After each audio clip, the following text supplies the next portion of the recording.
Hello and welcome to Grow Traffic's Friday Facebook session, or as we are now calling it, FFS, because we have to get swearing into everything because we're Grow Traffic, aren't we? So thank you very much for joining us. Friday seems to come around quicker and quicker every single week when I'm doing these things. But anyway, today we are here talking about video. Video is one of those things that, you know, everybody seems to be getting videos made these days. Everybody is doing videos on their phone, or they're getting videos made for their business and they're putting them out on social media. And every article you read seems to be telling you that you have to get more videos made for your business. So it's one of these things. I think a lot of businesses are a bit scared and don't quite know where to start. They're a bit nervous about dipping the toe in the water with video. So that's what we're talking about today. I have some statistics because everybody loves statistics. So according to a report I was reading by HubSpot, 72% of people, if you give somebody on your website the option to read a blog post or watch a video, 72% of people will read the video rather than, watch the video rather than read the blog post. And of the people that HubSpot surveyed, 81% of potential customers said that they made a buying purchase decision based on a video they had seen. So if you get videos right, they can be a really powerful tool for your business. But the key there is getting videos right. And that's what we're going to talk about today. So I have two handsome gentlemen here with me today. First of all, Aidan, what's your name and where do you come from? My name's Aidan Olroyd. Run a strategy first video marketing company called Proper Video. Originally from Yorkshire, but now I live over in Lancashire in Burnley. Yes, you're one of the defectors. So Hannah, my sister and our commercial director, she's from Lancashire but now lives in Yorkshire, so she's defected in the other direction. So the Lancashire Yorkshire bounce is hot in Grow Traffic, whether it's a tea cake or a bread cake or a balm. We have that argument regularly. Anyway, thank you, Aidan. Dan, what's your name and where'd you come from? Hi everyone, my name is Dan Buckley and my company is called Photos, that's P4OTOS.com, and I specialise in commercial photography and video as well as aerial photography and video. Fabo, and how many times in your life do you spell out the word photos for people? Constantly. It was one of the worst and best decisions because I love the name, but everybody goes, is it per photos? Per photos, yeah. Just got into the habit of spelling it straight away when I say it. Yeah, well, my surname is Weinhold, so I just say now, Weinhold, Weinhold, so just get used to it. Right, brilliant. Thank you very much. Thank you both for coming on today to talk about videos. So my first question, and Aidan, I'm coming to you first with this one. Why do you love videos? Why do I love videos? So I love videos, I think, because it provides an immersive experience. Video encapsulates two of our most powerful senses, which are sight and sound. We manipulate to evoke different emotions. So I think it's just more of a holistic, immersive experiences video of other forms of content, I suppose. And did you always know was video and photography the thing that you went into kind of at university? Did you always know that was what you wanted to do, or was it something you discovered later on? Absolutely not. So I found it's very much going out else, being a plumber. Went to college, picked up a media course because I thought it was going to be easy. Yeah, and then I just loved it. I loved making. It just stemmed from there. Then went on to uni, and then on to running video marketing. Brilliant. Thank you very much, Dan. What about you? Why do you love video? I think video is just such an engaging format. It's an extremely engaging format, and what I love about it most is how quickly and easily you can draw somebody in and how easily you can convey a story to someone. There's an old phrase in sales, which is that people buy off people. And aside from knocking on every single customer's door to introduce yourself, video is the next best thing for people to buy into you and into your brand. Yeah. And have you always been into video and photography? Is that something you've loved right from the beginning? I have been into photography for a long time, from being a little kid. And without going well into it, I started probably when I was sort of 12 or 13, joined Rochdale Camera Club, and then met this gent called Bob, who shot exclusively at the time on black and white film.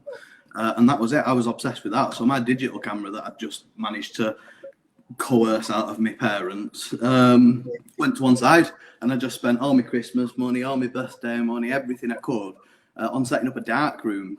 And then naturally video sort of followed on from that. And I mean, I don't watch television at all, so it just doesn't interest me. But I will watch hours and hours and hours of YouTube, because I find the videos so engaging and just so interesting. It's really interesting, isn't it, that? Because I mean, I think like I'm 30, I'm either 37, 38, 39. I can never remember which one. So I think I was just kind of slightly too old for that. So I remember that my dad had a camcorder, like one of the big bulky things in the 90s. He used to film me and my sister falling off our ponies, and that was pretty much all he used it for. But I loved photography as well. I did a photography GCSE, and that was before. Well, I think there probably were digital cameras around then. This is like 96, 97. But we were still doing it. Yeah, we were still doing it proper, you know, developing our photos in a darkroom. And I loved photography, but we just didn't, video wasn't accessible then. You know, we only got mobile phones when we were in college. I'm making myself sound like some sort of old fogey now, aren't I? Like, we didn't have the technology in my day. But it just wasn't one of those things, you know, that we didn't film ourselves. It wasn't anything that we did. Probably a good job now when I look back on my 20s. It's probably a good job that's not all over Facebook. But my little boy now, he's 11, or he's 11 tomorrow. Him and his mates, they just make videos constantly, and they're exactly the same, Dan. They don't watch telly, they'll watch YouTube, or they'll be playing on the computer, and at the same time they'll have YouTube videos on whilst they're also FaceTiming each other. So they have this like every device going. And I think it's a little bit of a generational thing, isn't it? It seems to be a really new thing, like the prominence of video. And now, of course, we've got TikTok.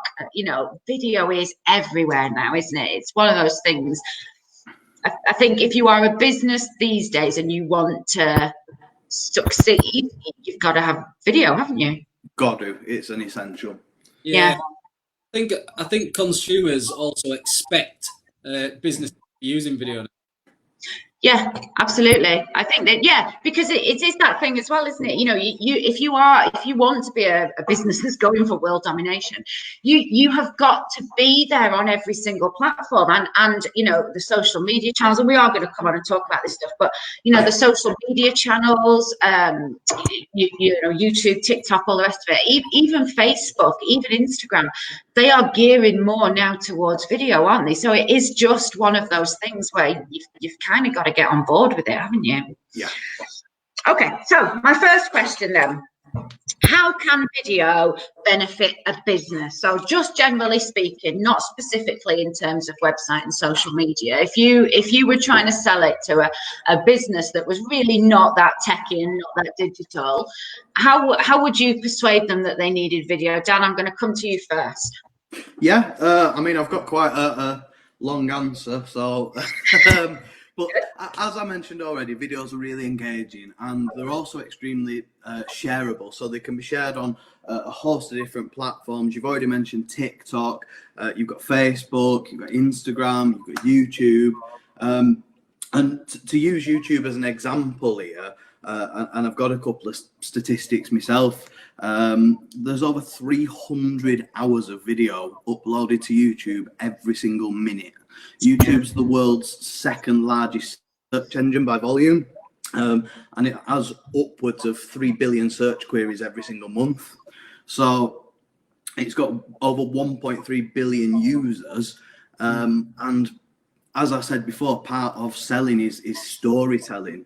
You're trying to convince people that they either have a need or a desire for your product or your service. And with video, you can keep people engaged whilst you're also convincing them that they have a need for what you're selling. As has already been mentioned, more and more often, visual media like videos are being used as part of the buying process, and it's starting to become more of an expectation for people to have a video. In an average month, 80% of 18 to 50-year-olds watch YouTube. Yeah. That translates into such a huge audience of potential customers that are waiting to hear what you've got to say and waiting to hear what you are trying to sell them, essentially, providing you go about it the right way. So it can really benefit businesses from a sales point of view. And also, go on, sorry. Go on. No, you carry on. But the other thing is that you can guide people down different routes. So you might not, in that first video, instantly be selling to them, but what you can do instead is ask them to do something else. It's a great way of sort of putting a call to action in front of somebody in a really subtle manner. And it's because it's such an easy format to ingest from the consumer's point of view. You know, you mentioned before about people preferring to watch a video of reading something. We've all read a big piece of text, and most people skip through and they sort of read the little bits. And, you know, whereas when you're watching a video, you can really get a lot of information across in a small amount of time. So if you've got a product that's difficult to explain and needs a longer explanation, it's another great benefit for your business is being able to use video to do that. Yeah, it's absolutely true, that, isn't it? Because you're right, and I am as guilty about this. You know, I'm a copywriter. I like writing quite nice long blogs. If I'm reading somebody else's, though, I will absolutely skip through the headings and think, I know that, next article. When actually they could be saying something really interesting in there, but I think, oh, I know what they're going to say, so I'm going to skip it. Whereas with a video, you're going to sit there and watch it, aren't you? Unless it's 3 hours long. We skip through text that much that illustrators and graphic designers know we do that. And that's why we have things like, if you look through a magazine or any sort of printed publication, there'll be a lot of drop caps and stuff like that. So you'll have like a bigger first letter of a sentence, and that's to tell your brain, hold on a minute, this is where you need to, as you're skimming through, bang, right, start again. And they get you for a few lines, and then you start skimming through again. Yeah, but it's just human nature. Yeah, it is. You've raised some very good points in that, so I am going to come back to some of them. But Aidan, I'm going to give you a chance first. Have you got anything to add on to that, or you'd like to tell us about why it can help businesses? I think Dan's pretty much covered it. I mean, it's an engaging form of media, much more engaging than text and image, and the businesses that I work with always get a good return on investment of it. So I think, you know, what I say is businesses don't particularly want a video. They want the results, what that video brings. So if it's bringing results, that's the key. That's the primary benefit. That's why businesses would do it. So yeah. Yeah, I think as well, and you and I might even have been having this conversation yesterday, Aidan. But the internet has created an artificial barrier, and you know, if you've worked with me, you will know I say this to everybody, but it's created an artificial barrier that didn't used to be there. Once upon a time, you would engage a business because they'd either been, you know, the company that your family used for the last 40 years, or somebody you sat next to in the office had recommended them, or you went down the high street in your local town. Rachel, can you hear me? Yes, I can hear you. Have you lost us? I can't hear you. All right, if you log out and then log back in again, sometimes that works. Try that. Just whilst he's logging out and logging back in, I think a great example of where customers have sort of decided it's an expectation for video is Kickstarter. So Kickstarter, for anyone that doesn't know, is a crowdfunding website, and it works by people buying into a product before it's actually been made. So that you fund the manufacturing process essentially and all the finalities of it.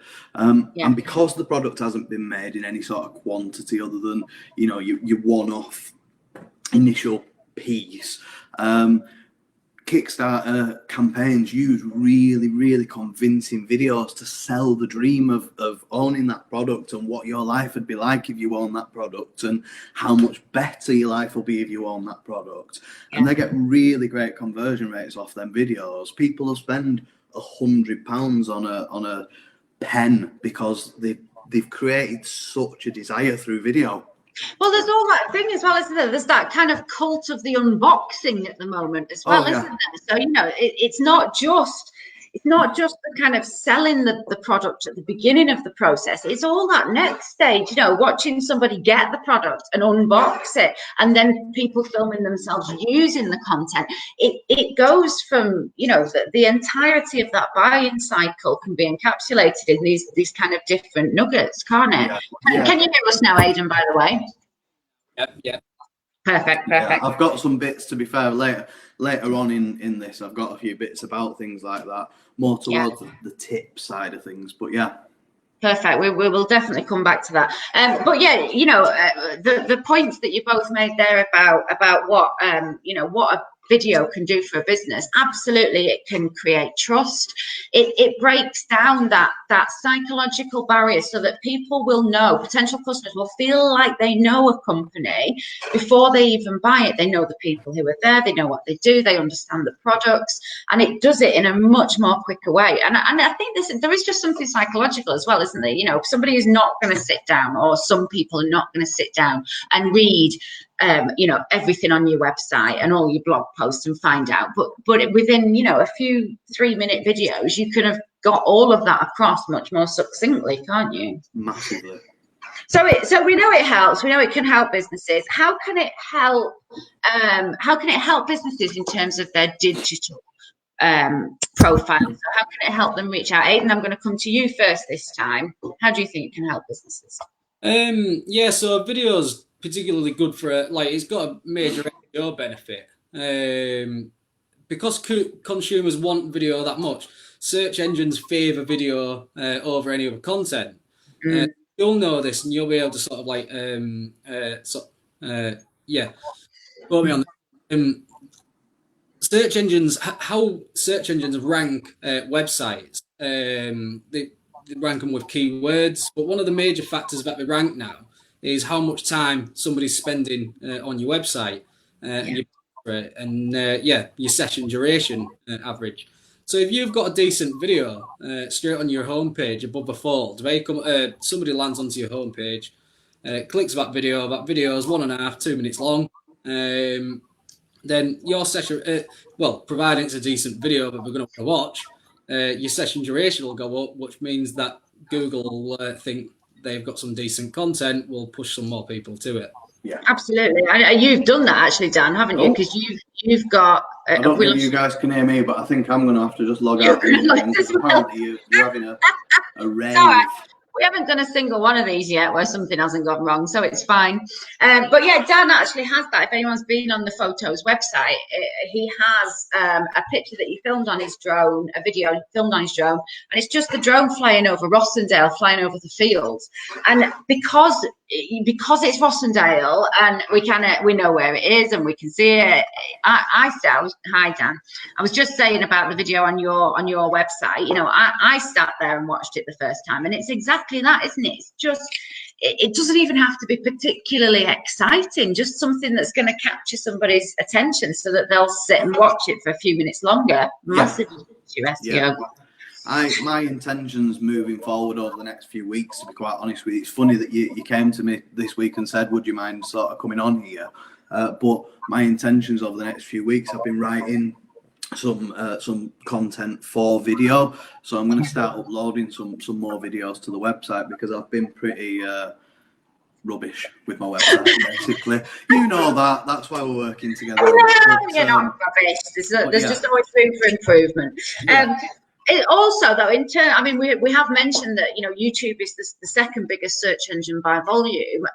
But in terms of social media, it can be so powerful. I think we have already said that, you know, Facebook and Twitter even are starting to promote it now. I mean, Aidan, have you seen kind of with your clients what it can do in terms of increasing engagement on social media?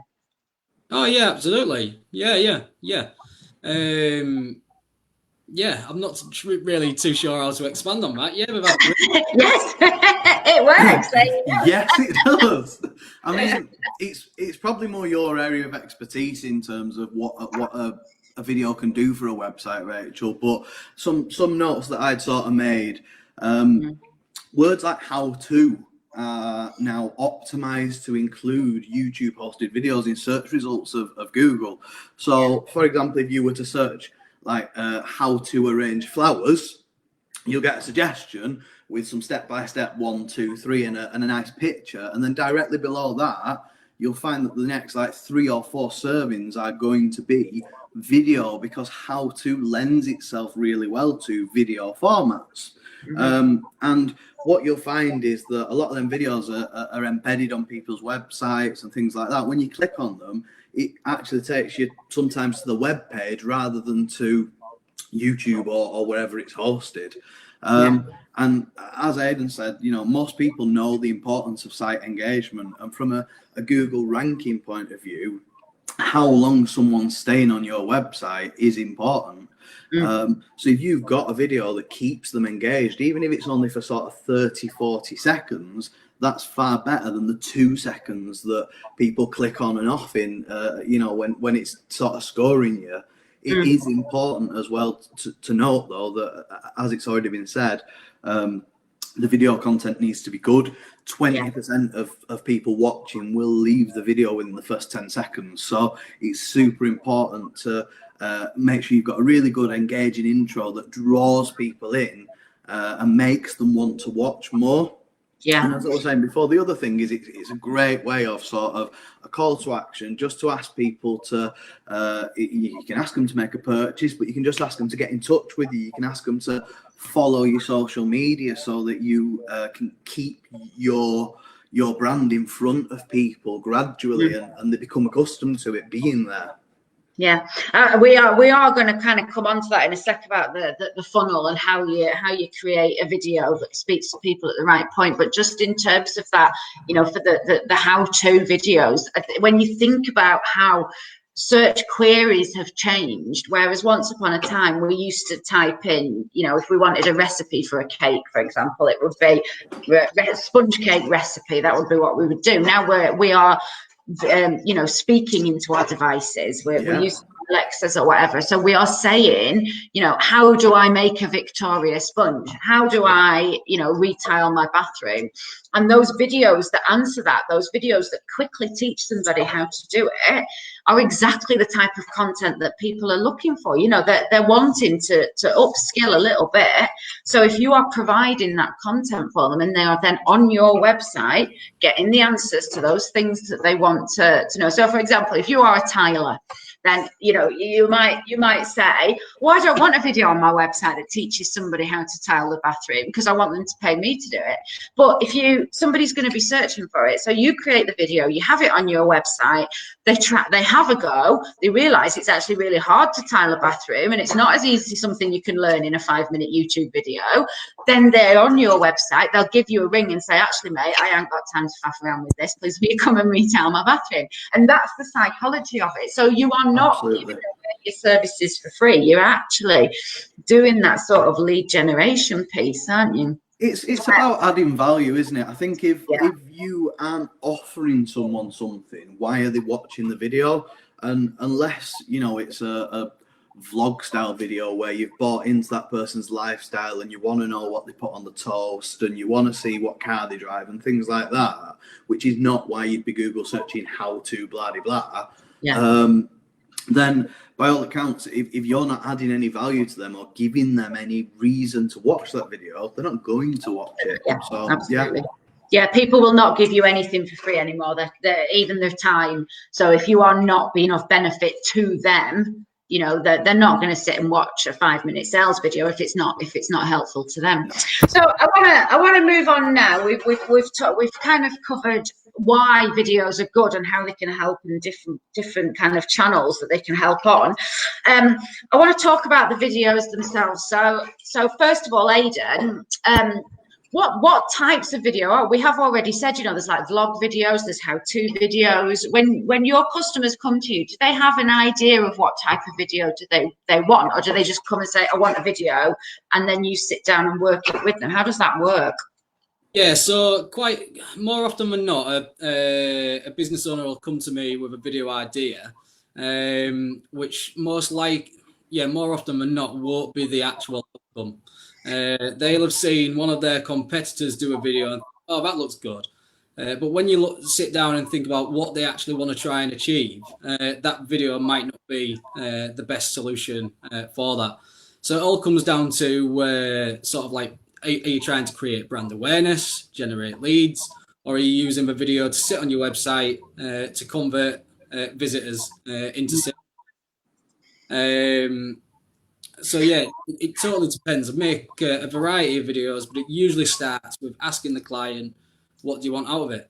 I think that's really important, isn't it? And I think that is actually, I mean, this is at the crux of everything. And this is what we do as well. When a customer comes to us and they say, oh, you know, I want to rank better, or I want more traffic. And it's like, well, we need to pin this down. You know, what do you actually want to get out of it?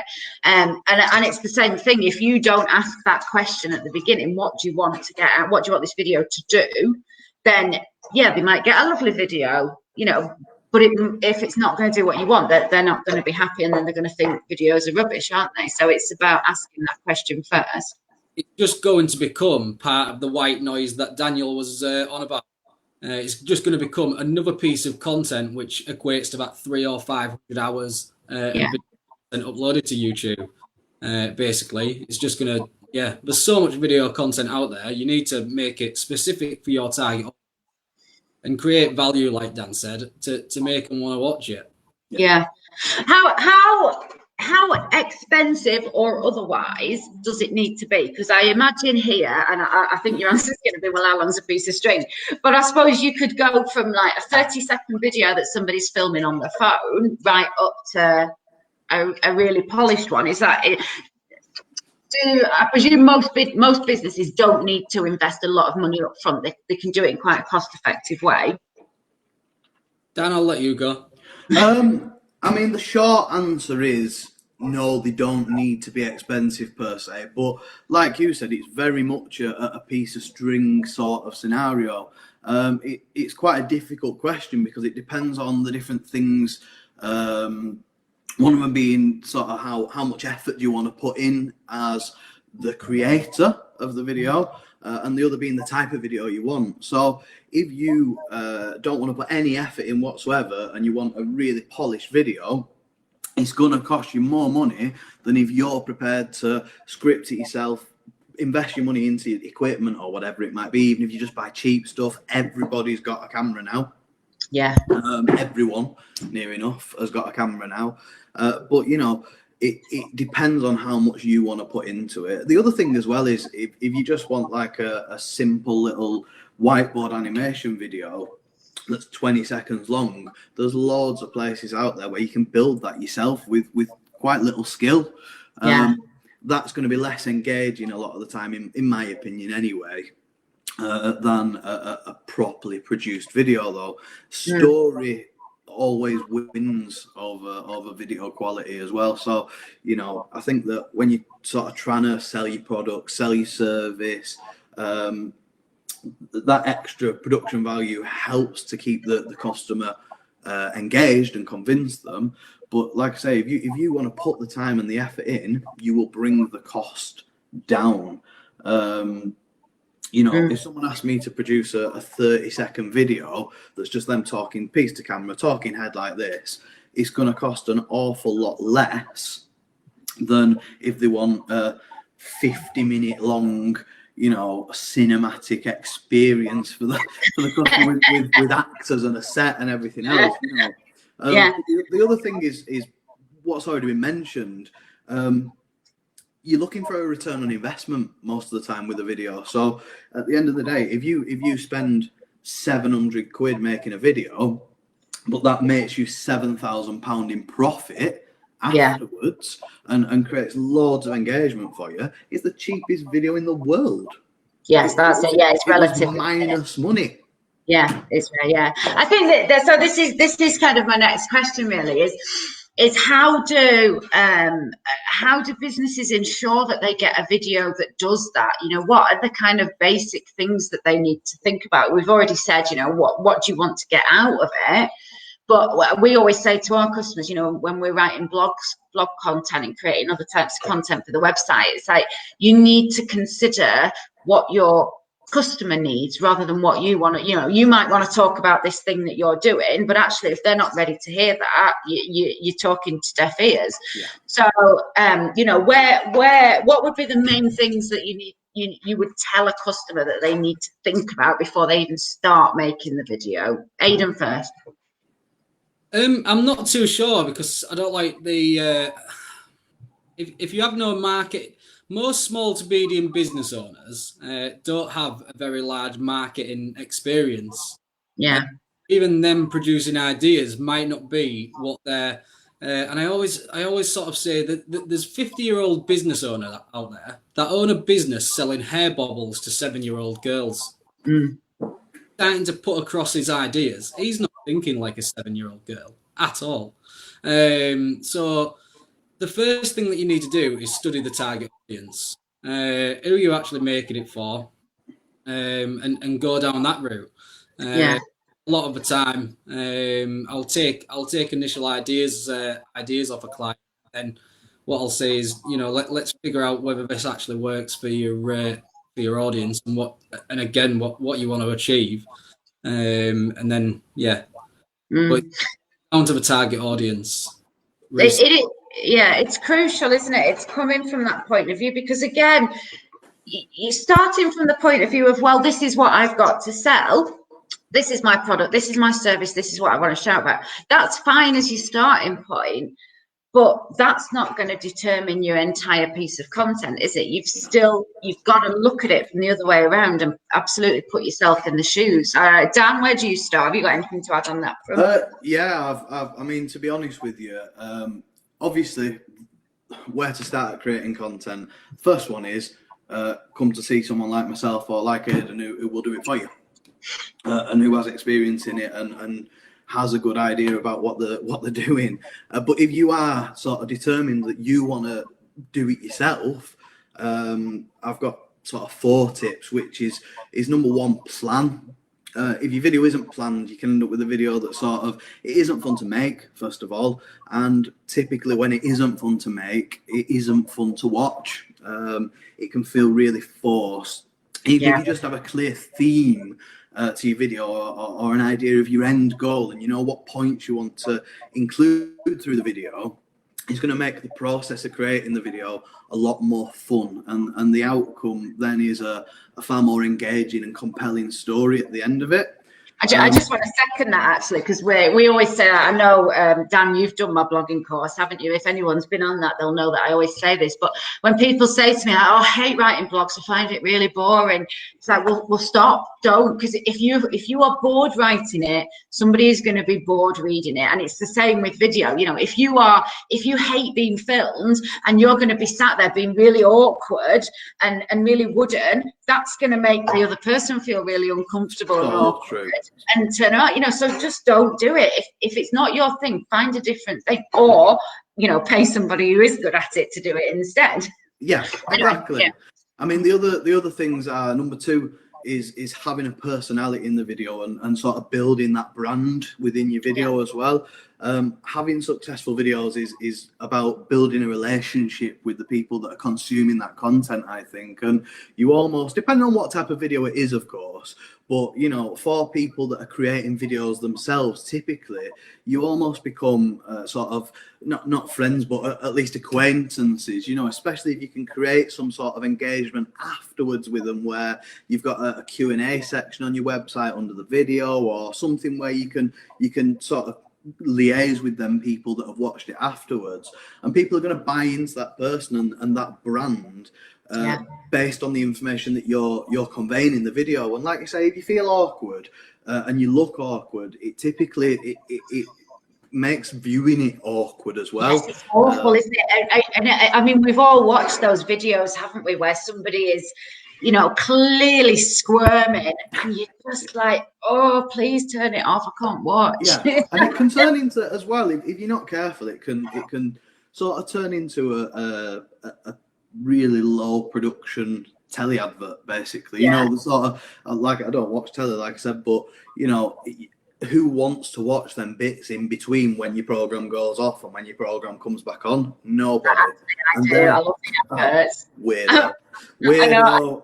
I like them from like a kind of marketing point of view. In fact, Ali always says you can tell when I'm coming on my period because I start shouting at the adverts.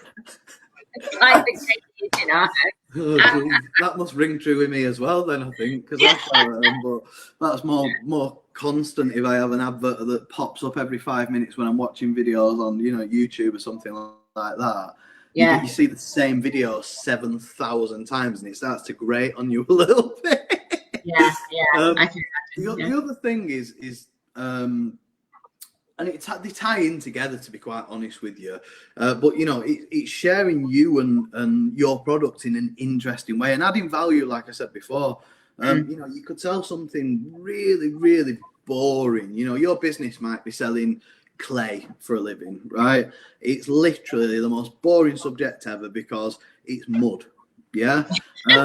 When it boils down to it, it's just sticky stuff that comes out of the ground. But instead of that, if you're adding value, you could do a tutorial on how to make a cup, a tutorial on how to make a bowl, a tutorial on how to make a vase, where the clay comes from, all these different things that are really quite interesting and engaging all of a sudden. And also how to, it's back to that thing we were talking about before, which is that how to's a really good phrase for Google search terms to deliver video content over text. And the other thing as well is, if it's sort of tips for people that are starting out, audio is always overlooked, and it's just as important. In fact, it's probably more important than the actual quality of the video. No one's going to be watching your video in 4K, or virtually nobody's going to be watching your video in 4K. But people will spend the extra to get a 4K camera, and there's benefits. But if you shave 150 quid off that and get a video camera or something that will record in 1080, and spend that other bit on a microphone, it doesn't have to be anything ridiculous. It can be like a Rode VideoMic Pro or something, or a Rode VideoMic Go, which is the cheaper one. It just adds so much to the sort of production value of that video if you're going to be creating it yourself. I think it's a good point, actually, because sound quality is one of those things people absolutely overlook it, and yet if there's a video and there's a loud wind going on in the background or some sort of whistling noise or something, it will drive you insane, won't it? You won't watch it. So Aidan, I'm coming to you now. What makes a good video? And I know that we've already said you can go from having a 30-second thing that you filmed on your smartphone right up to the most expensive production quality. But what are the key points that a good video needs, do you think? Like Dan says, sound quality. People will rather watch a video with good sound and poor picture quality over a video with poor sound and good picture quality. That's interesting. What it comes down to is, because I don't know, I'm going to keep going back to this. It comes down to what you want to achieve with this video. Yeah. Because that totally defines what the video is going to be. So if you're making a video primarily to raise brand awareness, and you're putting in loads of reeling off features and benefits at that brand, nobody could care less about your features and benefits. Nobody could care less about what your company name is or what the contributor's name is. What you need to do there is emotionally connect with your audience. So touch their passion points, what are their pains, and bring those out in the video. So sort of like trying to tie it back in a little bit. Dan mentioned earlier about GoFundMe pages. So there's a company called iCamper, and they make this Sky Camp, which is a box tent that goes onto the top of the car. within 8 minutes, they set a target on a Kickstarter page, and within they set a target of 200 grand. Within 8 minutes, they'd blown that target out of the water. They'd got like 2 million quid. Yeah. But the video that caused that it didn't reel off features and benefits. It was emotion. It showed a family of people using this tent in nice, scenic, beautiful environments, and it made you go, if I had that, I'd have a right good time. I could be just like them. Yeah, so it connected with you emotionally. Whereas if people are sort of like, if you're targeting people in the consideration stage of the marketing funnel, that's when you do need to start to reel off a few features and benefits. Be careful though, you've got to have a bit of a balance. So you can't just reel off features, because then people, who cares? But if you too many benefits, they'll just feel like false promises, and people go, well, that ain't true. So what makes a good video depends on what the video is aiming to achieve. And again, I think, yeah, I think that point about the funnel is absolutely crucial. And again, anyone who's been on any of my courses know we talk about funnels non-stop, but you've also got to consider where the video is going to be used. So, if you're putting it out on social media, people are not even actively looking, at least if they're on Google, they're actively searching for a solution to the problem. If they're on social media, they're not. You've got to interrupt them at a point that they're, looking at pictures of their cousin's dog and stuff, and you've got to grab their attention there. So then you've got to make your content speak to them at that point and answer the query. And I think what's really important, this is what we're always saying to people, is that so what, as you've just said, there's no point just reeling off the benefits if you don't then answer the so what. So, all right, it's the quickest one of these in the world. Well, what does that actually mean to the end customer? It means you save time and you've got more time to do your job. That's the so what. So all of your content has to address that, hasn't it? Yeah. That's it. Yeah. Do you find, Aidan, when you're speaking to customers, do they get that, or is this a piece that you are generally having to kind of convince people of when you're speaking to businesses? Yeah, the emotion part is a massive sort of, it depends what size of the business it is. Usually the smaller of the small to medium businesses, little marketing knowledge, think that they want to reel off these features and benefits. Emotion, it doesn't work, even though sort of like psychologically, all of like the majority of our decisions are made by emotion alone. It's just the way the brain works, But yeah, it takes a lot more convincing to do an emotional piece. But so I did a job for a client that has a glamping, like a luxury glamping. They've all got hot tubs, wigwams, bell tents, and yurts and what. And it's really nice. So all we did was follow a family round, and they had a barbecue. Mum and Dad got in the hot tub after when the kids were in bed, so that they had their time. Because it's like marketing cereal that way. You've got to have a pretty box to engage the kid, but then you've got to also have the information on for mum or dad to go, well, he can eat that. Whatever like that. So I've gone off a bit of a tangent. All right. Yeah, no, tangents are very good. So time is marching away from us, as it always does with these things. But so if again, thinking about how we're going to advise a business, if we're talking to a business that is just starting out with video, would you say to them that it is better to, put your budget and have one really good video, or would they be better splitting that down and creating a series of videos for people at different stages? What would you say, Dan, first? To be quite honest with you, it's probably more your area of expertise, isn't it, as to whether you should do one or the other. To be fair, if you're pumping out rubbish, you can pump out loads of it, and you're going to get very little engagement. You're going to get very little return because it's rubbish. Who wants to sit and watch a video, for example, where you're just being bombarded with buy this, do that. It's got to be a lot more clever than that. So your money is probably better invested in a really good quality video than it is invested in 10 really rubbish ones, in my opinion. I think I don't know. I don't know. I mean, this is the thing is, again, Aidan, because I know exactly what you're going to say. You're going to say it depends what you want to achieve, aren't you? Yeah. I think so. What I tend to do for my clients is create a holistic sort of like video marketing strategy to cover all those bases. So one strategy that I use, which is a content marketing strategy, which I implement into videos all the time for clients, is a hero, hub, and help content structure. So that structure was created by Google to help YouTubers create better content for their audiences. It's such a effective strategy that brands such as Nike, Adidas, and Red Bull use this and adopt it into their marketing strategy. So what I do and what I do with the clients is I usually create a few pieces of video content.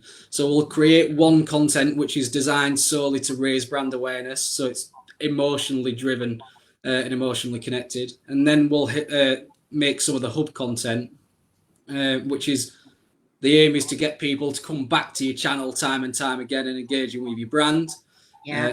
We'll create some help content, which like Daniel says, is your how-to videos and does what it says on the tin. It helps. It answers the questions. So sort of like when you're doing your keyword research and you're finding out what people are searching, or video marketing, some people might be searching what are the benefits of video marketing strategy.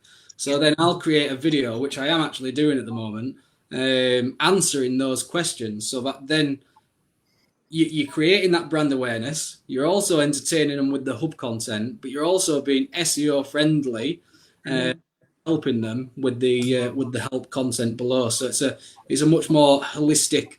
I don't think one standalone video works.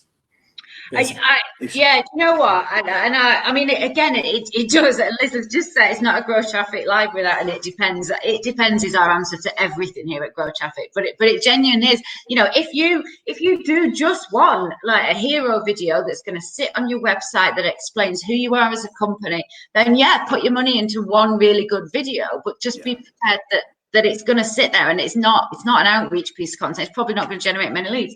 But if your goal is to get those leads, to educate people, to actually do that kind of lead generation piece with your videos, then yeah, one video is not going to cut it, and you'd be do anything. Yeah, you'd be better off having kind of a series of smaller ones. But you were absolutely right as well, Dan. It's better to have one. You know, if you've got 500 quid, have one good video made rather than 10. Trying to spread that out and end up with 10 pieces of crap, basically. Yeah. And that is what inevitably, if you've got a 500 quid budget and you're trying to make more than one video, really.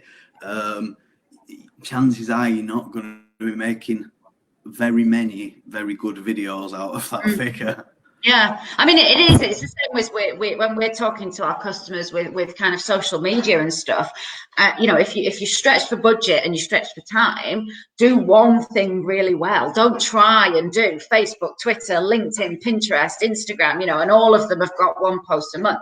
Just focus on one thing and do that well, because it's better to have that than spread yourself far too thinly.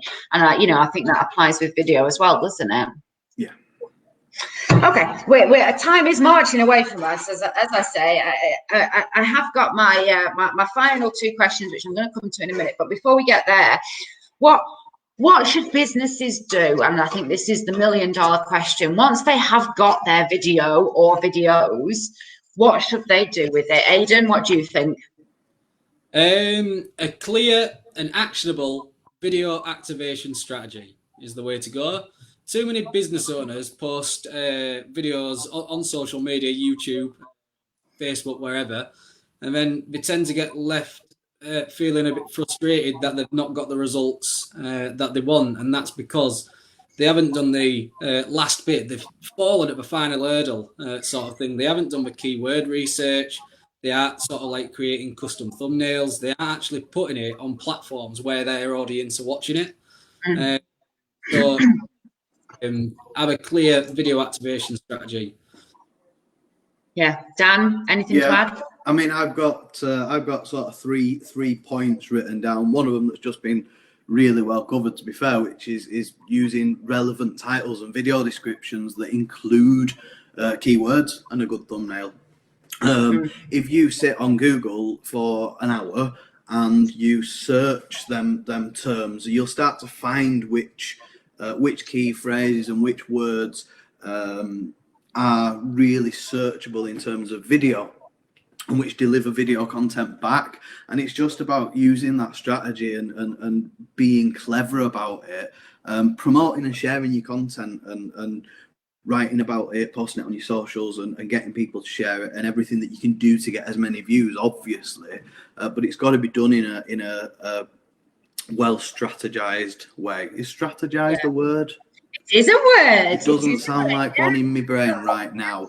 The other thing as well is if you are going to upload it to YouTube or whatever, use the little block of text underneath it. That helps the algorithm to surface your video. So when you're searching for a topic, if you're front loading your sentences with really clear keyword focus sort of descriptions in that section underneath, instead of just saying, here's my Instagram, here's my Facebook, here's my Twitter, this is where you can buy my blah blah blah, that's not really any use to any search engine.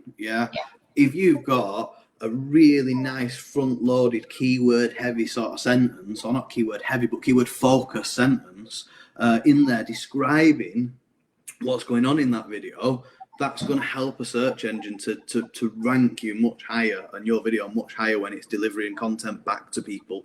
Yeah, it's absolutely true. And I mean, again, this is something that I forever say, and I am always saying, I will say to the cows come home, search engines are essentially just massive filing cabinets. And if you put your piece of content into the giant filing cabinet with a title like my first video or September's video or video number 3, Google, YouTube, whatever, they have no bloody idea what that is. They're just going to put that at the bottom drawer, at the back of the drawer, and forget all about it because they don't understand what it is or who it's for. Just really sensibly, when you're uploading it, label it. Most platforms, like say YouTube, Facebook, all of them, they will give you the opportunity to say, what is this video called? What is it about? What are your tags? Fill that in and fill it with relevant information, then they know. The algorithms for Facebook, YouTube, etc., Google, blah, blah, blah, blah, the entire sort of premise of their algorithms is to keep you on that platform for as long as physically possible, consuming content, and therefore consuming adverts and things that are being pushed towards you. So that's where they're making their money, and it's absolutely in their interest to deliver you the most relevant content possible, and then to suggest something next that's super relevant. So even if you don't get the initial click, it may be that your video comes next because if you've told Google that it is relevant, or YouTube that it is relevant, it's going to start trying to serve things to keep that person watching. So it's super important. Absolutely. And I think as well, but like people say, as you're absolutely right, they're there, it's there to share that content and to keep showing it to people and to keep people watching. So even if you feel like, people put a video live sometimes, I think, and they think, nobody's watched it in the first instance, so therefore it was rubbish and it's failed. And actually it can take, your video content will stay on there. I mean, like with these Facebook lives, we do one of these every week. We get between kind of 3 and 8 people usually watch it live, but several hundred people will watch it back, and that is constant. We've got videos now that we've been doing it for about 8-9 months or something. Those videos stay there and people will still keep finding them periodically. So don't get disheartened if your video hasn't instantly gone viral, because it will sit there and it will rank up views and it will keep that engagement going. Whereas, and I think even perhaps that videos have potential to do that, maybe even a little bit more than blog posts, maybe. They have a bit more production value, I think, don't they? Okay, we're coming up to time, and I'm waffling on far too much. So I think that the main takeaway point from that, though, and I really can't stress this enough, is don't. I was talking to a video production company who they are really kind of big boys. It costs a lot of money to get a video made with them, and even they were saying that it's so frustrating when they put all that effort into making a video for a client and they just do nothing with it. You know, if they put it on the website and that's it. And I think if you do nothing else, make sure you are putting it out and using it as best you can. Anyway, my penultimate question is one that I ask every week. So if you were, again, advising small to medium businesses who wanted to start out with video, are there any websites, any apps, any resources, any books that you could recommend? Where would you send people to go? Aidan, I'm coming to you first.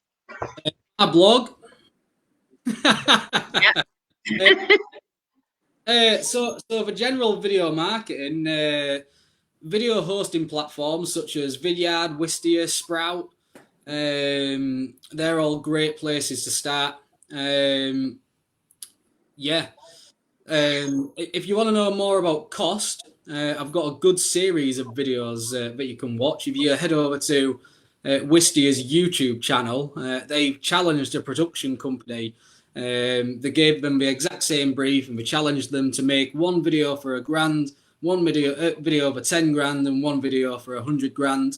So it'll just be interesting. If you're watching this, go give it a watch, and then give Rachel a comment saying which one you think. Yeah, it is. You're right. It's back to that. You know, should it actually? I've just remembered there was a question I meant to ask you both. When we're advising customers and stuff about uploading and optimizing, do you think videos work best with subtitles, or do you think? Absolutely, 100% yes. It got a little bit lost in the lag between, but that was something that I said before.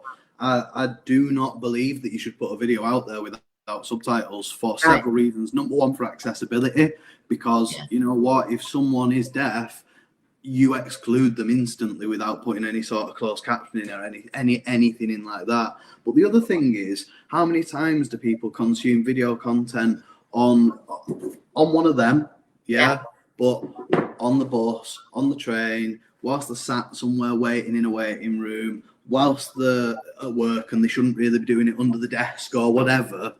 And if you've got subtitles, they might not have the volume on, you know, or they might not have headphones with them or something like that. If you've got subtitles, it opens that video up as something that they can actually watch whilst the board sat in the doctor's waiting room. If you haven't got the availability of subtitles, you exclude them from that video instantly. So I think people have a different view, but what do you think, Aidan? Agree with Dan, but also as an added addition, obviously video search engines can't watch your videos, but they can subtitle files. So again, if you're uploading that and you're actually scripting something, using your keywords in your script, then the search engines will be able to read that and further optimize, be able to present it to the right people. Yeah, absolutely. Accessibility is huge, isn't it? Absolutely huge issue. But I will watch. Very, very rarely will I watch a video with the sound on. 9 times out of 10, I will watch it and read it. But yeah, okay. Dan, we are absolutely running out of time here. So Dan, what would you? I'm going to ask you my apps, websites, resources. Where would you send someone if they was starting out, wanted some info?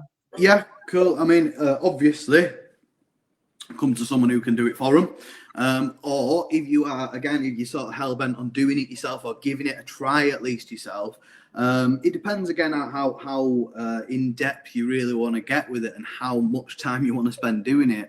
But there's some really sort of powerful editing tools out there, and they don't have to cost a fortune. I use Premiere Pro and After Effects, and they're quite expensive Adobe products, but there's DaVinci Resolve, which is editing software. Filmic Pro is a really good app for your mobile phone for controlling. It does cost, but it's not very expensive.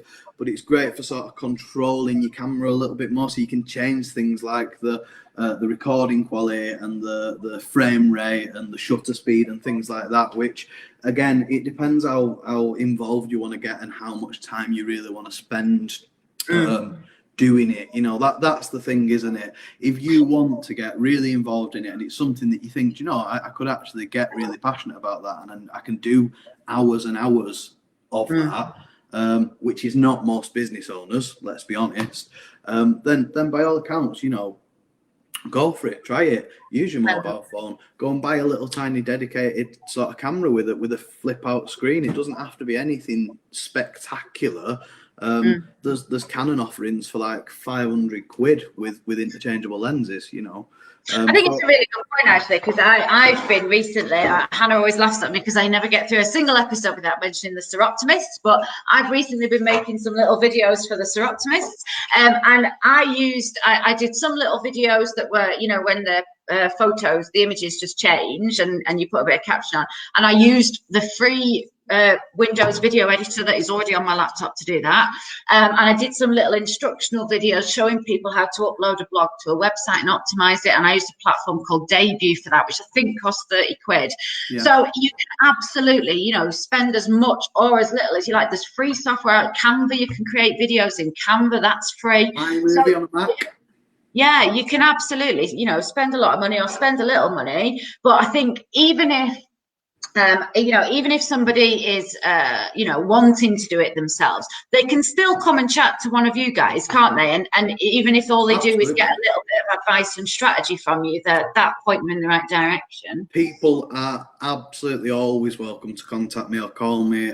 You will probably vouch for the fact I'm the friendliest chap in the world, and I'll absolutely help anyone I possibly can. And you can find my details on my website, which I said before, which was p4otos.com. And if you want to give me a shout, if you want to email me, if you want to give me a call, go for it. And I'll quite happily try and sort of help anyone as much as I can within reason, obviously. I'm going to ask both of you to put your contact details in the chat box after this is finished, so that if anyone would like to get in touch, or you have both got websites, obviously, so put your websites, put your phone number, put your email address in, please, so that anyone can contact you. We are going over time, so I'm going to really quickly go around. If you can give somebody one top tip, Aidan, what would your one top tip to business owners be about video? Emotion, brilliant. Dan? Story always wins. Okay. You use storyboards, plan your stories out. You know, we said it before, if you're just going to list a ton of features and benefits, it's going to turn people off mostly. If you can create a story and a passion and a desire, and like Aidan was saying, you know, following someone round that experience and showing, look, you could be this person, you could have this. It's always going to win. Yeah, and my top tip would be think about it from your customer's point of view. So it ties in with what the other two have said, but absolutely put yourself in your customer's shoes. What do they need to hear? What information do they need from you? And create a video for them that's not all about you. That's it. We're 3 minutes over, but thank you so much to both of you. I think we've covered some really interesting points there. So much stuff that we haven't covered, but obviously it's a massive subject to just talk about in an hour. So please do go on, put your contact details in. If anyone would like, if you're watching this back later and you have a question, please, we still monitor the comments, so please do put it in, and either Dan, Aidan, or myself will get back to you with an answer. I'm back next week. I have no idea who with or who I'm talking to, as per usual. But for now, that's it. Thanks, boys. Thank you. Bye.